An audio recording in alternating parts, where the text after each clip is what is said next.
Sometimes the people who promise to protect us are the very ones who watch us fall and say nothing.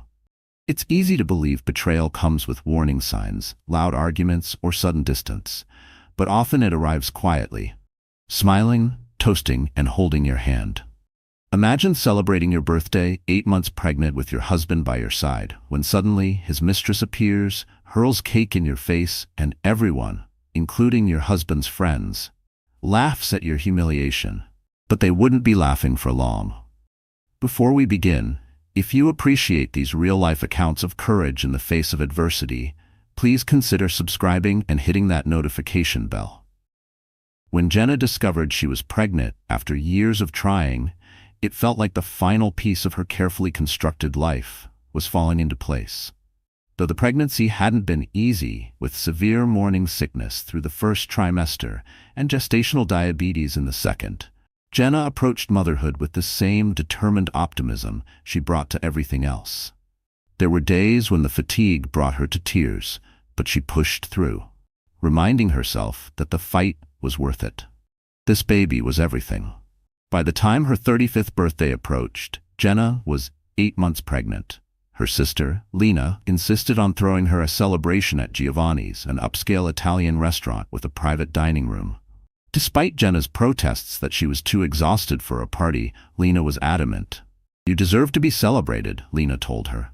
"Especially now. Let people show you how much they care." Jenna had hesitated. Lately, she'd felt a strange tension in Ethan, a distracted silence that settled over him like a second skin. But she told herself it was just the stress of impending parenthood. Jenna relented, touched by her sister's insistence. The evening of the party arrived. Jenna wore a navy blue maternity dress. She'd splurged on one that made her feel beautiful despite the discomfort of late pregnancy. Ethan had been acting distant lately, blaming work stress, but that evening he seemed attentive, helping her into the car and holding her hand as they walked into the restaurant. His smile was warm, but his grip felt colder than usual, almost rehearsed. The private dining room at Giovanni's had been transformed with silver and gold decorations, a "Happy Birthday Jenna" banner hanging across one wall. About 30 guests mingled around high-top tables, colleagues, neighborhood friends, family members, and several of Ethan's friends from his firm, a boisterous group that had always made Jenna slightly uncomfortable with their perpetual boys' club mentality. They laughed loud, drank fast, and shared inside jokes Jenna was never part of. Tonight, they seemed even more tightly bonded, whispering between glances in her direction. By all appearances, it was the perfect celebration. Lena had arranged for a 3-tier cake, decorated with fondant flowers that matched the nursery theme Jenna had chosen for the baby. As the night progressed, Ethan clinked his glass to gather everyone's attention. "I'd like to make a toast," he announced, his voice carrying across the room as conversations quieted. "To my beautiful wife." On her special day, Jenna stood beside him, blushing as the attention turned to her. Ethan continued, "Jenna, you're glowing, darling. I'm the luckiest man alive to have you as my wife and soon the mother of our child." His words were sweet, almost too perfect, like lines from a well-rehearsed speech. Jenna smiled, but something in her chest fluttered, and not from the baby. The gathered friends and family raised their glasses in unison to Jenna. What no one knew, what Jenna herself couldn't have imagined, was that Ethan's words were a masterpiece of deception. As he spoke of luck and love, he was hiding a secret that was about to explode into the open in the most devastating way possible. Lena handed Jenna the cake knife, a silver-plated heirloom that had belonged to their grandmother. Ethan placed his hand over Jenna's as they positioned the knife over the top tier, a picture-perfect moment that Lena captured on her phone. Jenna smiled, feeling a flutter of movement from the baby, as if her unborn child was participating in the celebration. That's when the private dining room door swung open. The woman who entered was a stranger to Jenna. She was younger, perhaps 28, with glossy dark hair that fell past her shoulders and a fitted red dress that emphasized her slim figure. Everything about her radiated confidence as she surveyed the room with cool detachment. The conversation died immediately in the sudden silence. The woman's high heels clicked sharply against the hardwood floor as she walked toward the center of the room. Jenna noticed Ethan's hand go rigid over hers. When she glanced at him, his face had drained of color. "Don't let me interrupt your family moment," the woman said, her voice dripping with sarcasm. Jenna looked from the stranger to her husband, confusion clouding her features. "Ethan, who is this?" Before Ethan could answer, the woman continued her approach until she stood directly across the cake table from them. "I'm Vanessa," she said to Jenna, though her eyes remained fixed on Ethan. "Ask your husband who I am." Ethan stepped forward, positioning himself between the two women. "This isn't the place," he said quietly to Vanessa. "Please leave." Vanessa laughed, a harsh sound, devoid of humor. "Not the place? Is that what you said when you were in my bed last night? This isn't the place?" The room collectively gasped. Jenna's hand instinctively moved to her stomach, a protective gesture for her unborn child. "Ethan," Jenna's voice trembled. "What is she talking about?" Ethan remained frozen, offering no defense, no denial. His silence was confirmation enough. Vanessa's eyes finally shifted to Jenna, taking in her pregnant belly with obvious disdain. "He's been promising to leave you for 6 months, even after he found out about the baby," she said, her lip curling in disgust. "He said it wasn't." Jenna felt as though the floor had disappeared beneath her feet. 6 months. Their child had been conceived 8 months ago, which meant Ethan had started his affair shortly after learning he was going to be a father. The timeline clicked into place like a cruel joke. Each memory of his distant behavior suddenly recontextualized. The morning sickness, the late-night cravings, the nursery plans, and all the while, he had been elsewhere, with her. "Is this true?" Jenna asked, though she already knew the answer from Ethan's stricken expression.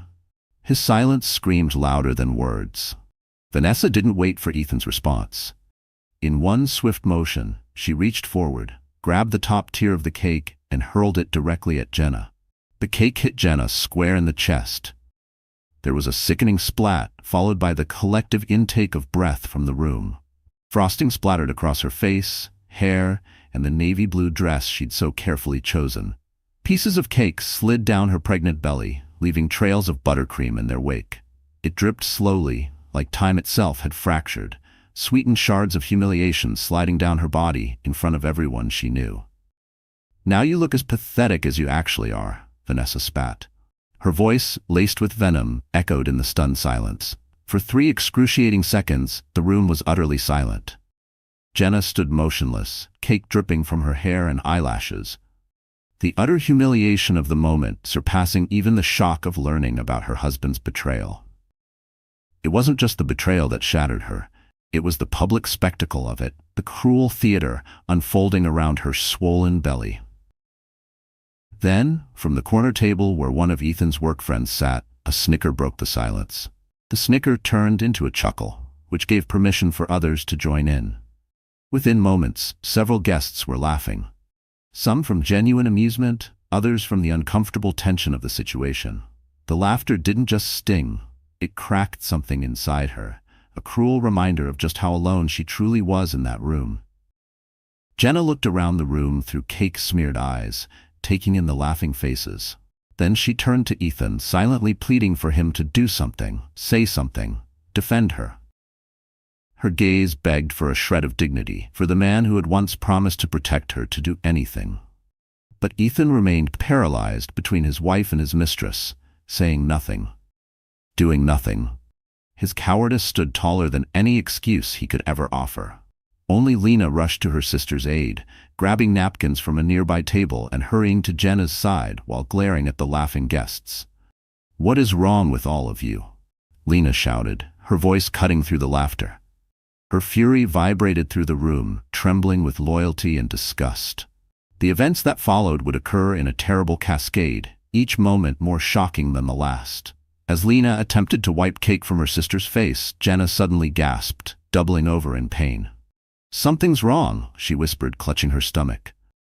"The baby." The laughter died instantly. What had moments ago been mockery twisted into dread. Jenna's face contorted in pain as a dark stain appeared on her dress beneath the cake smears.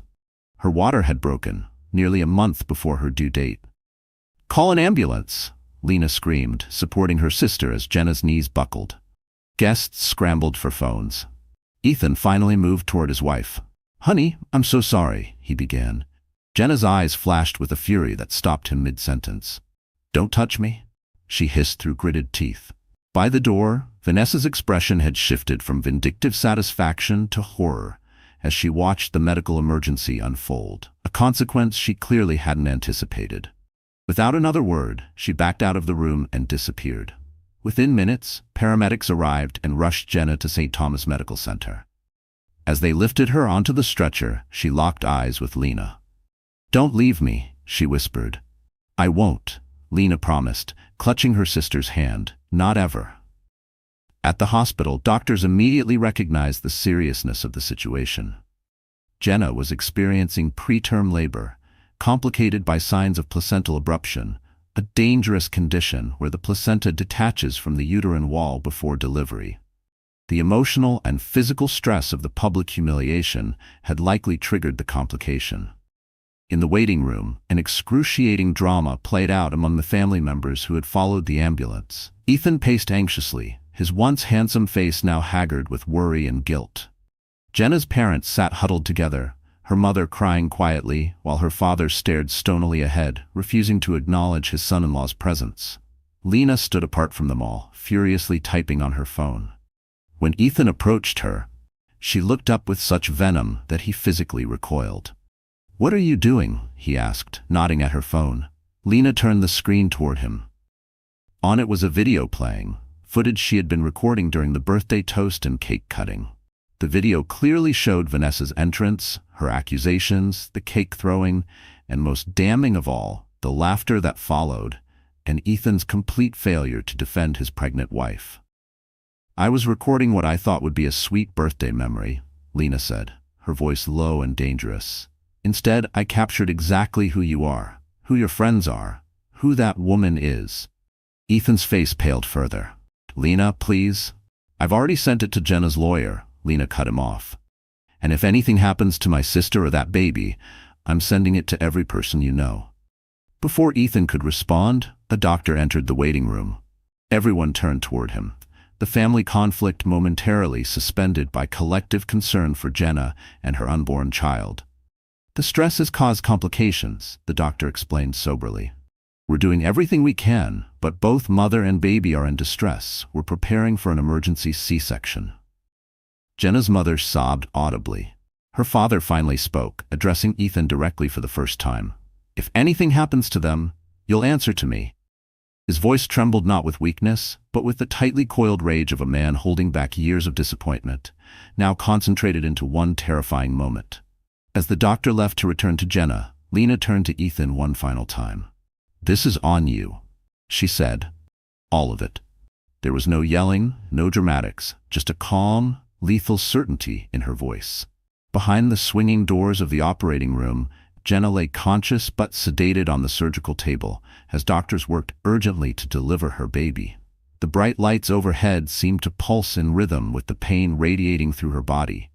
She could feel the cold of the steel beneath her, the tight grip of the IVs in her arms, and a gnawing fear that clawed at the edges of her consciousness. "Blood pressure's dropping," a nurse called out. "We need to move faster." The lead surgeon responded. "Baby's showing signs of distress." The words cut through the air like scalpels, sharp and irreversible. Through the haze of medication and pain, Jenna could hear the urgency in their voices. A part of her registered that she should be terrified, but instead she felt strangely detached, as if watching events unfold from a distance. The humiliation of the birthday party seemed like a distant nightmare compared to the very real possibility of losing her child. She didn't care about the cake anymore, or the whispers, or the laughter. Just that heartbeat, her baby's, and whether it would keep beating. "Stay with us, Jenna," the anesthesiologist encouraged, noticing her fading awareness. "Your baby needs you to be strong right now." Those words pierced through Jenna's mental fog. "My baby needs me." The thought became her anchor as the medical team worked to save them both. She clenched onto it like a lifeline, as monitors beeped and machines hummed, her body numb, but her spirit screaming. In the waiting room, the tension had become unbearable. 2 hours had passed with no update. Each tick of the clock felt like a lifetime in limbo. Ethan sat alone in a corner, repeatedly calling Vanessa, who wasn't answering, while Jenna's family huddled together on the opposite side of the room. He had never looked smaller. The suit that once fit him like armor now sagged with shame. Lena had stepped out briefly to speak with Jenna's closest friend, Monica, who had just arrived at the hospital after hearing the news. "Is it true?" Monica asked, her eyes wide with disbelief. "Ethan's been cheating?" Lena nodded grimly. "For months, apparently, and the woman actually threw cake at Jenna while she's 8 months pregnant." Monica's jaw clenched, her hands balled into fists. "I recorded everything," Lena confirmed, showing Monica a clip from the video. His work friends were laughing. Ethan just stood there like a statue. She didn't have to add what everyone was thinking. He let it happen. Monica watched the video, hand over her mouth. "This is monstrous," she whispered. "How's Jenna holding up?" Lena's composure finally cracked. "We don't know. They're doing an emergency C-section. There's some kind of complication with the placenta." Her voice broke mid-sentence, and her shoulders shook under the weight of too many held-in tears. Monica pulled Lena into a fierce hug. "Jenna is the strongest person I know," she said firmly. "She'll get through this." But even as she said it, her eyes flicked toward the closed operating room doors, willing them to open. As they embraced, a surgeon in blue scrubs entered the waiting room. Everyone immediately fell silent, turning toward him with expressions ranging from hope to dread. The surgeon's face gave nothing away as he pulled down his mask. "The baby has been delivered," he announced. "A girl. 5 pounds, 3 ounces. A collective exhale filled the room. Ethan stood up. "And Jenna?" he asked. The surgeon's expression tightened slightly. "Your wife experienced significant hemorrhaging during the procedure. We've stabilized her, but she's lost a lot of blood and remains in critical condition. The next 24 hours will be crucial." Jenna's mother collapsed against her husband, who addressed the surgeon. "The baby, is she okay?" "She's premature and experiencing some respiratory difficulties, which is common at 34 weeks. She's been taken to the NICU for oxygen support and monitoring." "Can we see them?" Lena asked. "The baby, yes, though only 2 visitors in the NICU at a time. Jenna is in recovery and heavily sedated. 1 person can sit with her once she's moved to intensive care, which should be within the hour." As the surgeon left, Jenna's parents immediately declared their intention to see their granddaughter. Ethan moved to follow them, but Jenna's father blocked his path. "You've done enough," he said coldly. "Stay away from my daughter and granddaughter." Ethan, still in shock from the evening's events, didn't argue. He sank back into his chair. As Jenna's parents followed a nurse toward the NICU, Lena approached Ethan, her earlier fury now tempered by exhaustion. "Why?" she asked simply. "Why would you do this to her?" Ethan stared at the floor, unable to meet her gaze. "I never meant for any of this to happen." "That's not an answer," Lena pressed. "Jenna has been nothing but loving and supportive. She was so excited about the baby." "Your baby," she added, her voice sharp. Ethan ran his hands through his hair in frustration. "It just happened. Vanessa was new at the firm. We started working late hours together. Jenna was so focused on the pregnancy, always talking about the baby, making plans. So while my sister was preparing to bring your child into the world," Lena cut in, her voice dripping with contempt, "you were sleeping with a colleague because you felt neglected. And you told this woman the baby wasn't yours?" "You could say that." Ethan had no response. The magnitude of his betrayal, laid bare in Lena's succinct summary, seemed to finally hit him. It wasn't just guilt that crept into his face. It was the dawning horror of knowing he'd crossed a line he could never uncross. "I need to make this right," he said weakly. "You can't," Lena said flatly. Her voice held no pity, only steel. "Some things can't be fixed with an apology. The best thing you can do right now is leave. Jenna doesn't need the stress of seeing you when she wakes up."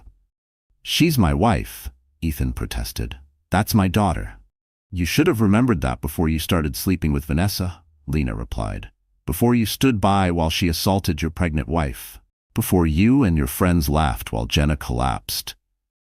Each word hit like a slap, not just because it was true, but because he'd done nothing to stop it. Ethan flinched at each accusation. "I didn't laugh," he mumbled.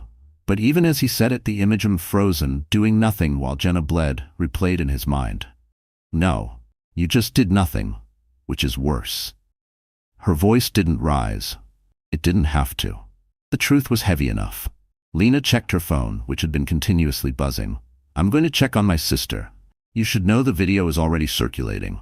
Monica has connections at several news outlets, and they're very interested in the story of an investment banker whose mistress attacked his pregnant wife at her birthday party, triggering premature labor. Ethan's head snapped up. The panic in his eyes flared before he could hide it. You can't release that video. It could ruin my career. Lena's laugh was without humor. It was sharp, bitter, the kind of laugh that didn't come from amusement but disbelief. Your career? My sister almost died tonight. Your daughter is fighting for breath in the NICU, and you're worried about your job? She took a step closer, lowering her voice to a cold whisper. Everything you care about is slipping through your fingers, and you still don't get it. Without waiting for his response, Lena walked away, leaving Ethan alone, with the consequences of his actions beginning to unfold around him.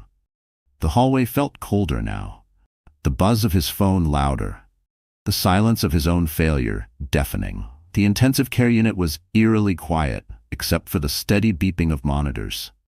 Jenna lay unconscious, her skin almost as white as the hospital sheets, multiple IVs running into her arms.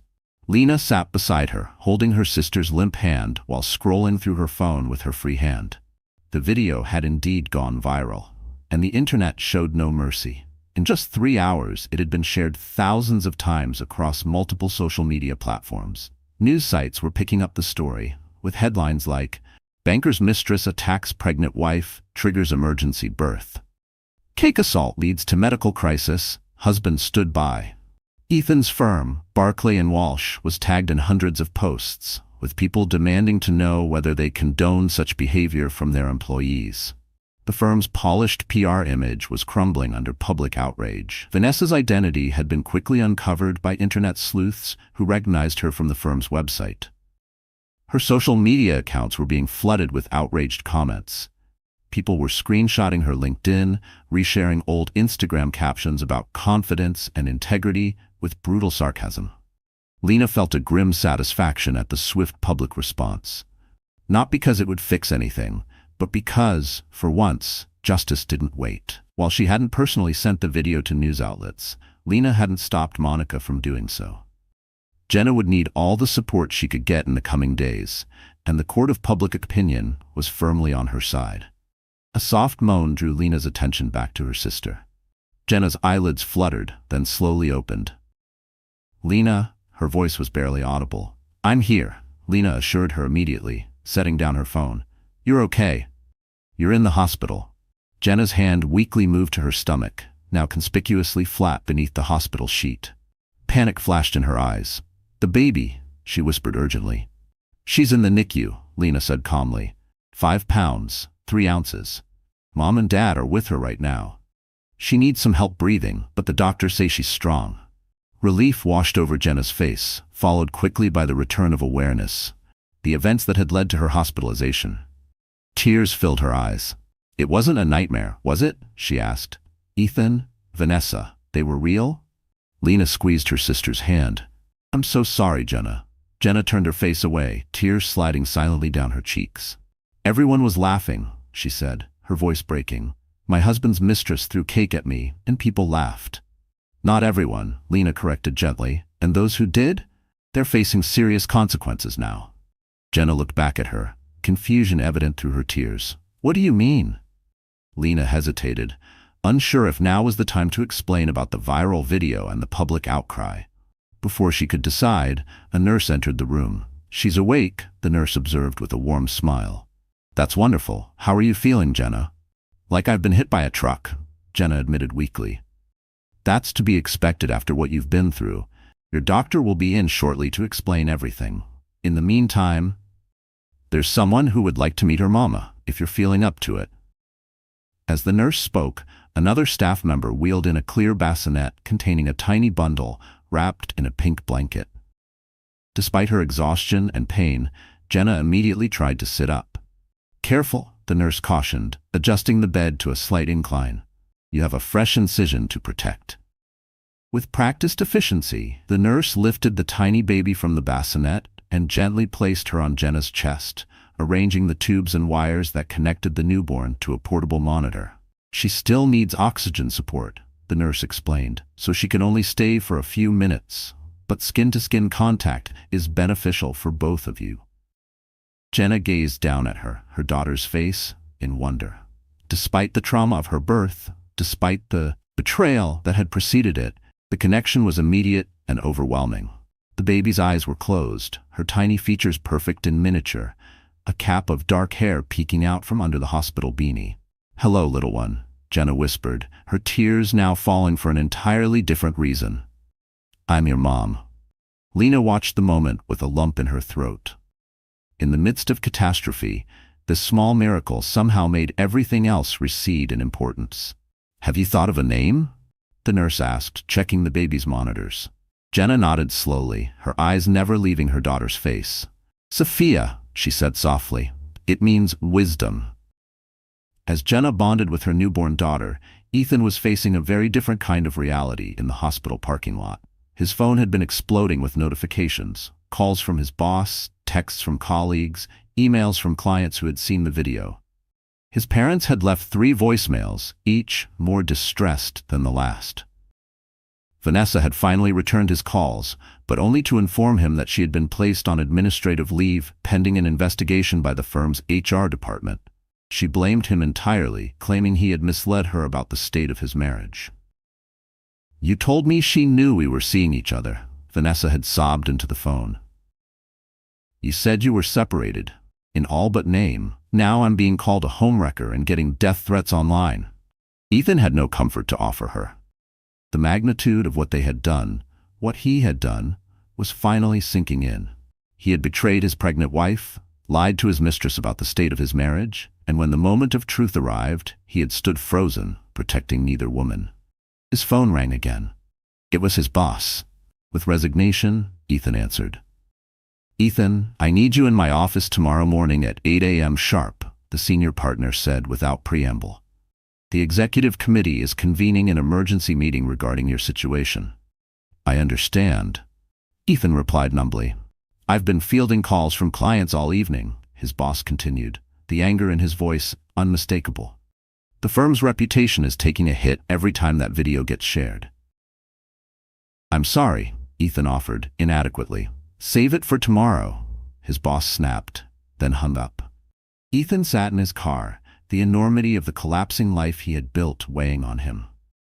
He had jeopardized his marriage, his relationship with his newborn daughter, his professional reputation, and the standing of his firm, all for an affair that had begun as a flattering distraction and evolved into an addiction to the excitement and novelty Vanessa represented.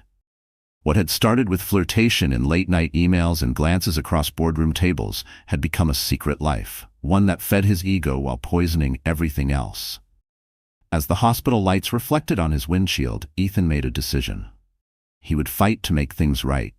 He would beg Jenna's forgiveness, promise to be a better man, a devoted father. He rehearsed the words in his mind like a prayer. "I'll change. I'll do better. I'll fix this." But even as he imagined saying them, a hollow ache in his chest reminded him they might never be enough. Surely, once the initial shock wore off, she would see that breaking up their family wasn't the answer. They had a history. A child. That had to count for something. Didn't it? With this resolution firming his spine, Ethan finally drove home, to the empty house he had once shared with Jenna, unaware that the damage he had caused was far too extensive for simple apologies to repair.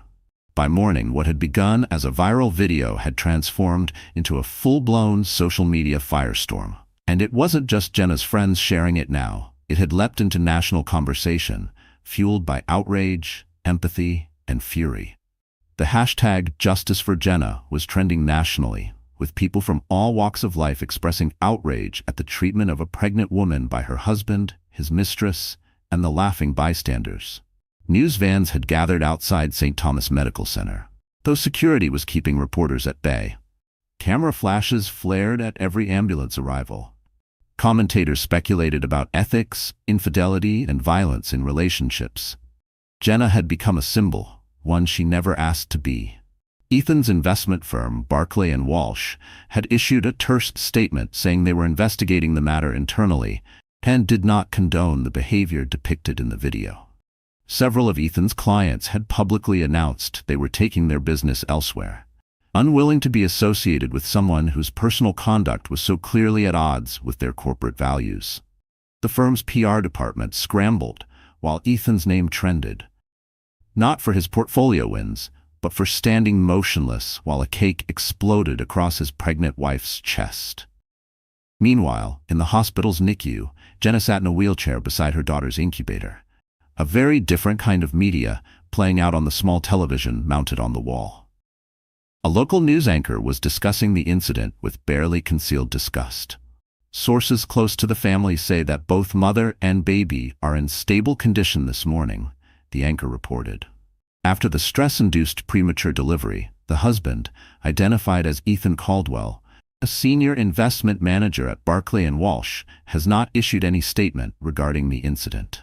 The anchor's tone lingered on, "not issued any statement," making the silence sound like a second betrayal. Jenna's mother reached for the remote and muted the television. "You don't need to listen to this right now, sweetheart." Jenna's eyes remained fixed on her daughter, who was breathing easier that morning, according to the doctors. Her tiny chest rose and fell inside the incubator like a fragile promise, one Jenna had to keep. "It's okay, Mom," she said softly. "It doesn't matter anymore." But her voice wavered slightly, as if part of her still wished it did. Her father, who had been standing protectively near the door, scoffed. "Doesn't matter? That man humiliated you in front of everyone. You know his girlfriend assaulted you. They endangered my granddaughter's life." "It absolutely matters." Jenna finally looked up, her expression calm despite the lingering pallor of her skin. "I mean, the media coverage doesn't matter. What matters is right here." She gently stroked her finger against Sophia's tiny hand, which reflexively gripped it. "Everything else is just noise." Her parents exchanged concerned glances. Their daughter's composure seemed almost unnatural, given the circumstances. The obstetrician had warned them that Jenna might experience emotional numbness as a protective mechanism against trauma. Lena entered the NICU, having just returned from Jenna's house with fresh clothes and toiletries. "Security stopped me on the way in," she reported. "Ethan's trying to get in to see you and the baby. They're keeping him in the lobby for now." Jenna's calm facade cracked slightly. "I don't want to see him," she said quietly. "You don't have to." Her father assured her, "I'll handle it." As he turned to leave, Jenna called after him. "Dad, no scenes, please. I just want him to go away." Her father nodded reluctantly, then went to intercept his son-in-law in the hospital lobby. Ethan sat stiffly on an uncomfortable plastic chair, a small teddy bear clutched in his hands. He had come directly from his morning meeting at the firm, where he had been placed on indefinite leave pending a full investigation. His colleagues had averted their eyes as he cleaned out his desk. No one wanted to be associated with the man whose face was being vilified across social media. When he saw Jenna's father approaching, Ethan stood quickly, hope flashing across his haggard features. "Thomas, thank you for coming down. I need to see Jenna and the baby. I've been trying to—" Thomas held up a hand. "Jenna doesn't want to see you. Not now, maybe not ever." Ethan's face fell. "She can't keep me from my daughter." "Your daughter?" Thomas's voice rose dangerously, drawing glances from nearby visitors. He made a visible effort to control himself. "The daughter you told your girlfriend wasn't yours? The one who was born a month early because of your actions?" "I made a terrible mistake," Ethan admitted, his eyes pleading. "Many mistakes. But I love Jenna. I love our baby. I want to make things right." Thomas regarded his son-in-law with cold assessment. "Ethan, I've known you for 7 years. I welcomed you into our family. I trusted you with my daughter's happiness, and now I see I never really knew you at all." "People make mistakes," Ethan insisted. "Jenna and I can work through this." "This wasn't a mistake." Thomas's voice was calm but cutting. "A mistake is forgetting an anniversary or saying something thoughtless in anger.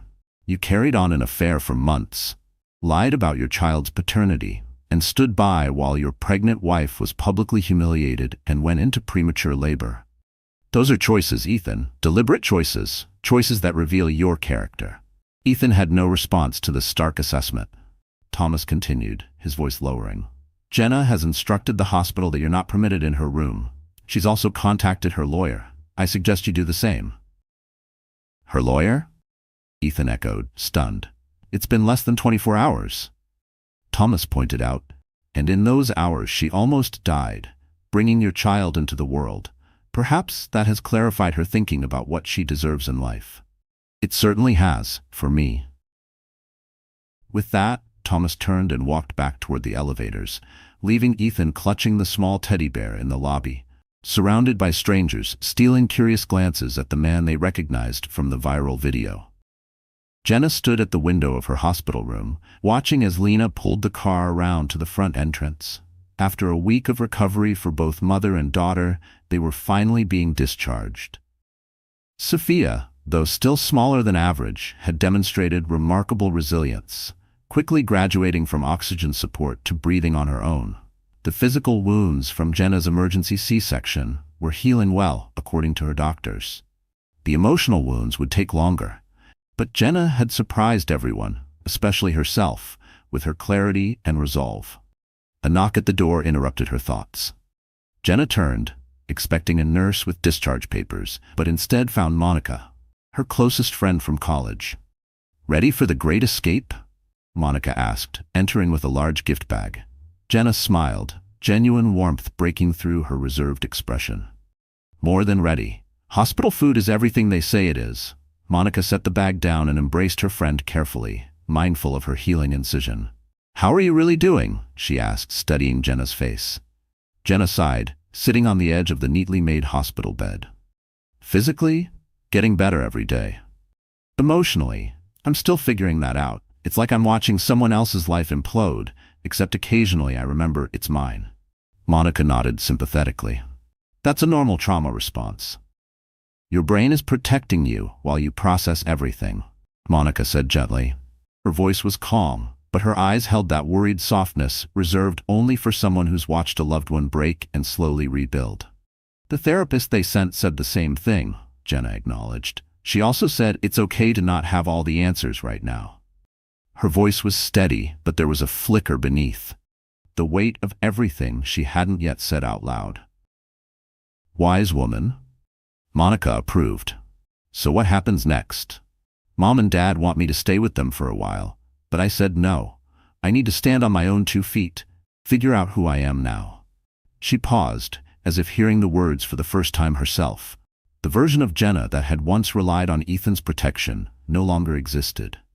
Jenna's eyes drifted to the bassinet, where Sophia slept peacefully. The rise and fall of her daughter's tiny chest steadied her, a reminder that healing didn't have to be loud to be powerful. Besides, their place is full of stairs, which isn't ideal with a newborn and a C-section.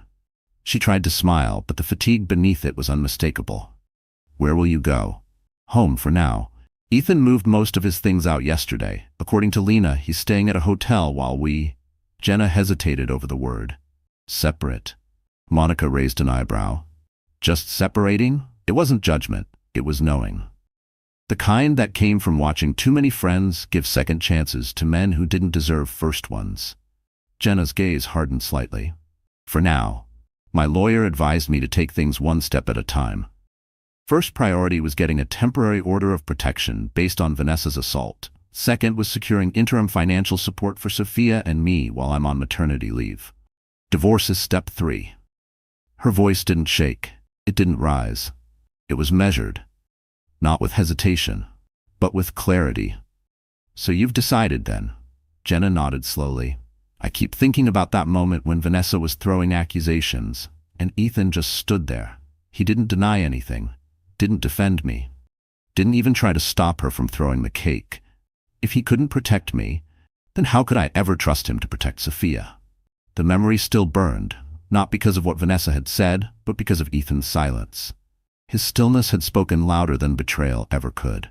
Monica squeezed her friend's hand. "You're making the right choice, and you're not alone in this." Her grip was firm, grounding, the kind of support that said, "Even if you fall, I'll be here to catch you." Speaking of which, she reached for the gift bag she had brought. "This is from everyone at the office. We took up a collection." Jenna opened the bag to find a portable bassinet, several packages of newborn diapers, and an envelope. Inside the envelope was a card signed by dozens of her colleagues and a substantial gift card to a baby supply store. Each signature felt like a thread in a net she hadn't realized had been there all along. Tears filled Jenna's eyes. "This is so generous." "That's not all," Monica continued. "The partners have extended your maternity leave to 16 weeks, fully paid. They said to take all the time you need." Jenna was momentarily speechless. "I don't know what to say." "Say your friends help you," Monica suggested gently. "You've always been the strong one, the one who has everything under control. But even the strongest people need support sometimes." Monica's tone shifted, almost pleading, a reminder that love doesn't always roar, sometimes it just shows up. Before Jenna could respond, a nurse entered, wheeling a small cart. "Ready to go home, Mom?" she asked with a cheerful smile. She asked cheerfully, "Just need your signature on these discharge papers, and you and little Sophia are free to go." As Jenna signed the paperwork, Lena appeared in the doorway with a car seat. "Chariot awaits, my lady," she announced with a dramatic bow. For the first time in what felt like ages, Jenna laughed, a genuine, spontaneous sound that seemed to surprise even her. It was a small moment of lightness in what had been the darkest week of her life, a reminder that joy could still exist alongside pain. Outside the hospital, a few persistent reporters lingered, hoping for a glimpse of the woman whose story had captivated the public imagination. Hospital security formed a protective barrier as Lena brought the car around, shielding Jenna and the baby from prying eyes and cameras. As they drove away from St. Thomas Medical Center, Jenna gazed out the window at the city passing by. The world looked different somehow. The colors sharper, the contrast more defined, or perhaps it was Jenna herself who had changed, her perception altered by the seismic shifts in her life. "You okay?" Lena asked, glancing at her sister in the rearview mirror. Jenna looked down at Sophia, sleeping peacefully in her car seat, then back up at the road ahead. "I will be," she answered, and was surprised to discover she actually believed it. Meanwhile, across town, Ethan sat in the office of Barclay and Walsh's HR director, a stern woman named Vivian Grant, who had been with the firm for 20 years. Beside her sat Charles Walsh himself, the firm's founding partner, his expression grave. "The executive committee has concluded its review of the situation," Vivian stated formally. "Due to the serious nature of the allegations and the negative publicity affecting our client relationships, we have no choice but to terminate your employment, effective immediately." Ethan had been expecting this, but the reality still hit like a physical blow. "I understand," he managed. "Your actions reflect poorly on this firm," Walsh added, his disapproval evident. "We've lost 3 major clients in the past week. Our reputation for discretion and integrity has been compromised." "What about Vanessa?" Ethan asked. "Is she being terminated as well?" Vivian's lips thinned. "Miss Roberts resigned yesterday. That matter is closed." Ethan nodded, unsurprised. Vanessa had made it clear that she wanted nothing more to do with him or the situation. Her last text had been blunt: "My life is ruined because of you. Never contact me again." "You'll receive 2 weeks severance pay," Vivian continued. "Your personal effects have been packed and are waiting at reception. Due to the sensitivity of client information, you'll be escorted from the building immediately after this meeting." It was a stunning fall from grace. Just a week ago, Ethan had been on track to make partner within the next 2 years. Now he was being treated like a security risk, his career in shambles, his reputation destroyed. "Is there anything else you'd like to say?" Charles Walsh asked, his tone suggesting there was nothing Ethan could possibly say to improve the situation. Ethan considered for a moment. "I'd like to apologize for the harm I've caused the firm. My personal failures shouldn't have affected Barclay and Walsh's reputation." Walsh's expression didn't soften. "Perhaps you should have considered that before conducting an inappropriate workplace relationship and allowing it to become a public spectacle." The meeting concluded shortly after, and as promised, Ethan was escorted to the lobby by security. As he carried the box containing his office belongings to his car, he couldn't help noticing the sideways glances from former colleagues who hurried past without speaking. In the span of 1 week, Ethan had lost his wife, his home, his job, and his reputation. Even his parents had expressed their profound disappointment, his mother crying openly during their last phone call. The only thing he had left was his connection to Sophia, a daughter he had yet to meet, born in circumstances he could scarcely have imagined. As he drove away from the office building for the last time, Ethan was resolved that whatever else happened, he would fight to be a father to his child. It was the one relationship he still had a chance to build properly. From the beginning. What Ethan didn't yet understand was that rebuilding any part of his life would require confronting the fundamental character flaws that had led him to this point, a process that would be more difficult and painful than losing his external markers of success.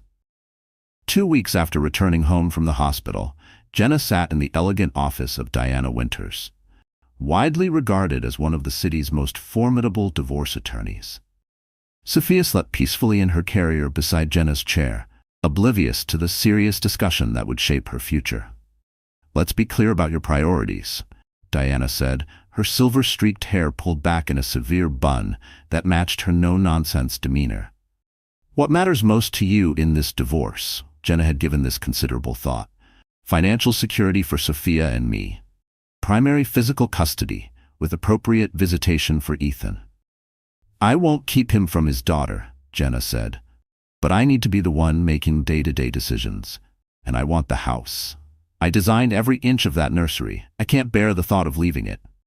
Her voice wavered slightly, not from uncertainty, but from the ache of seeing her dream home now laced with ghosts of betrayal. Diana nodded approvingly. "All reasonable requests.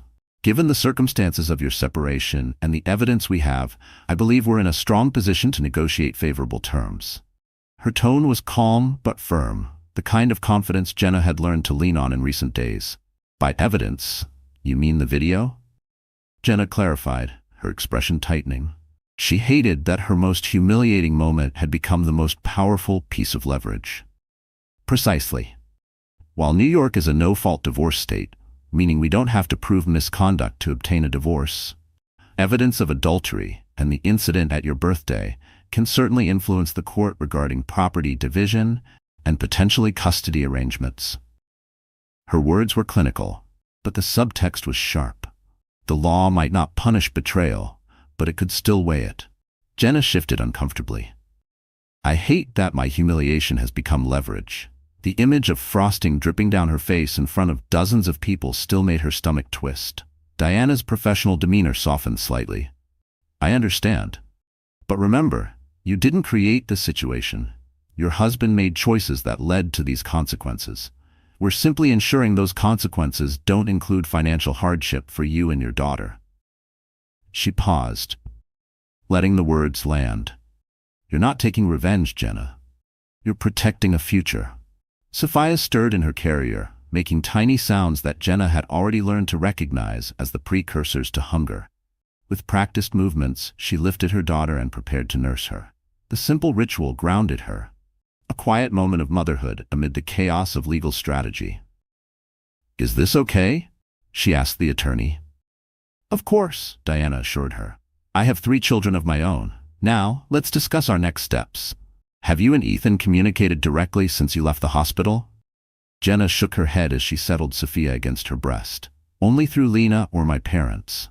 He sent several texts asking to see the baby, but I've told him I want all communication to go through our lawyers for now." Her voice had no venom, just boundaries, newly built and fiercely guarded. "That's wise," Diana approved. "The restraining order against Vanessa remains in place?" "Yes, though I haven't seen or heard from her since that night. According to Lena's sources, she moved back to Chicago to live with her parents after resigning from the firm." The name still felt like glass in her mouth. Vanessa had vanished, but her damage remained. Diana made a note in her file. "Good. One less complication. Now Ethan has retained counsel, Gerald Hoffman, a respected family law attorney I've faced many times. He's requested a preliminary meeting to discuss temporary arrangements while the divorce proceeds." Jenna nodded gently, stroking Sophia's cheek as she nursed. The baby's skin was impossibly soft, a reminder of all that still needed protecting. "When?" "Next week, if you're feeling up to it. You wouldn't need to see Ethan. This would be a meeting between attorneys, with our respective clients in separate rooms. That's fine, Jenna agreed. The sooner we establish some clear boundaries, the better. And this time she intended to enforce them. Diana studied her client with professional assessment. Jenna Caldwell presented a compelling figure. A new mother still physically recovering from a traumatic birth, yet demonstrating remarkable composure and clarity. If they did end up in court, a judge would likely be sympathetic to her situation, especially with the viral video providing such damning evidence of her husband's betrayal. There's one more thing we should discuss, Diana said carefully. The public nature of your situation. The video has received millions of views. You've been approached for interviews. I understand, Jenna nodded reluctantly. Several news outlets, 2 talk shows, and a documentary filmmaker. I've declined them all.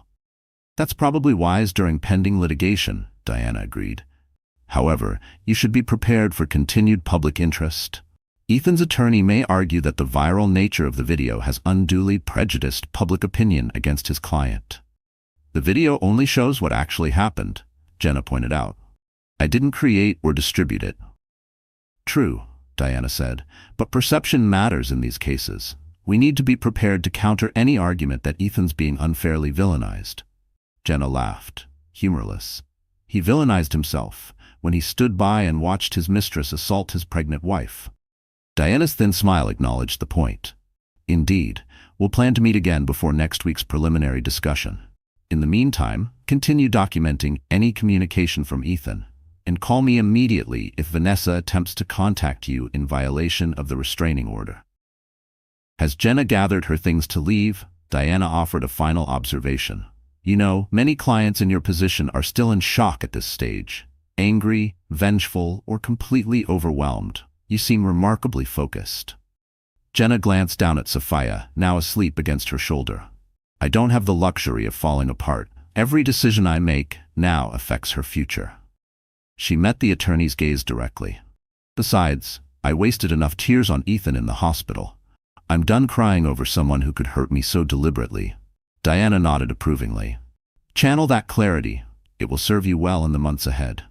Across town, Ethan sat in a considerably less imposing office, facing his own attorney. Gerald Hoffman was in his 60s, with the patient demeanor of someone who had seen every possible manifestation of marital discord over his 40-year career. The preliminary meeting is set for next Wednesday, Gerald informed him. Diana Winters is tough but fair.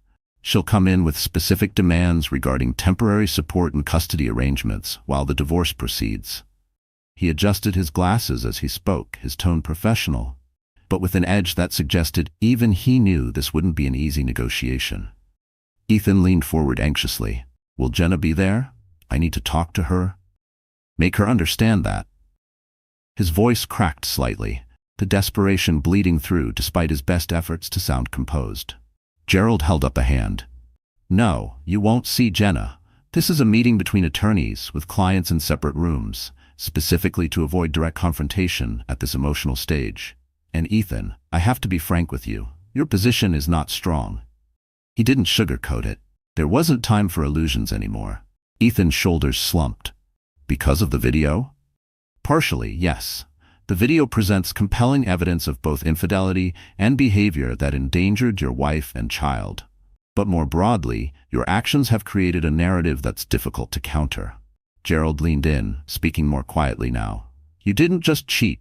You allowed chaos to unfold around a pregnant woman you swore to protect in front of an audience. And the internet never forgets. You conducted an affair while your wife was pregnant. Your mistress publicly humiliated her, triggering early labor. You've lost your job as a result. These facts don't position you favorably for custody negotiations. Each word landed like a blow. Ethan winced, but he didn't argue. He couldn't. Ethan ran his hands through his hair in agitation, the same hands that once built a nursery crib, now clenched with regret.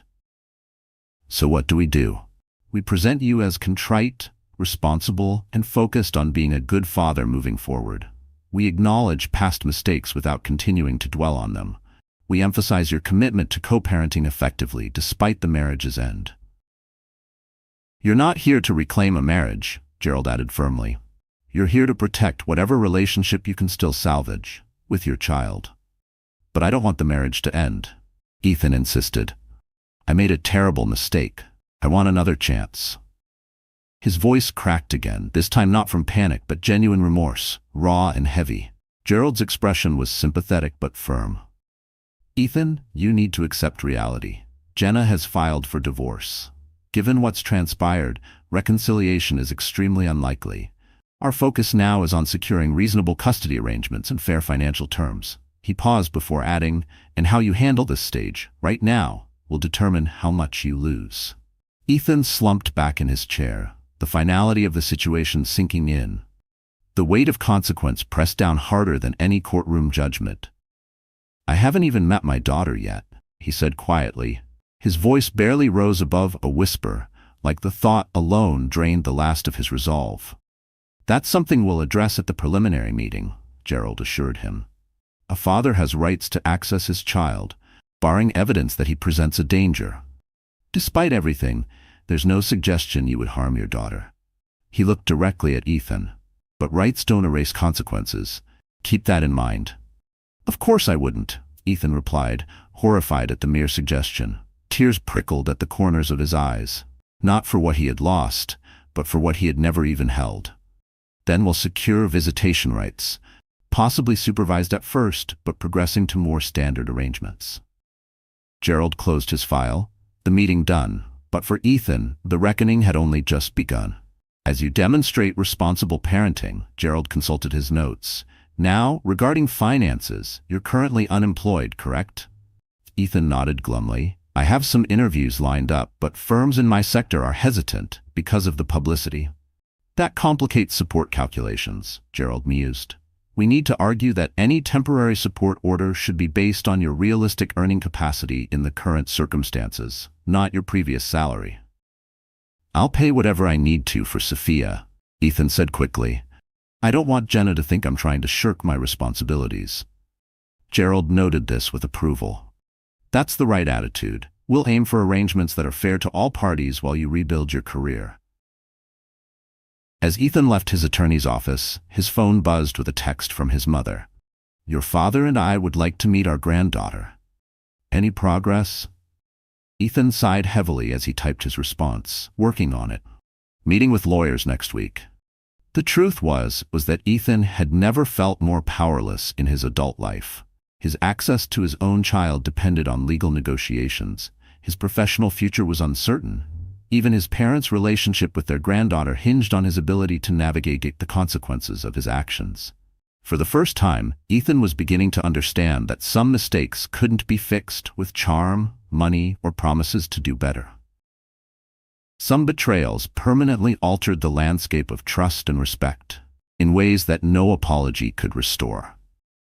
As he walked to his car, Ethan passed a young couple pushing a stroller, the father's arm protectively around the mother's shoulders.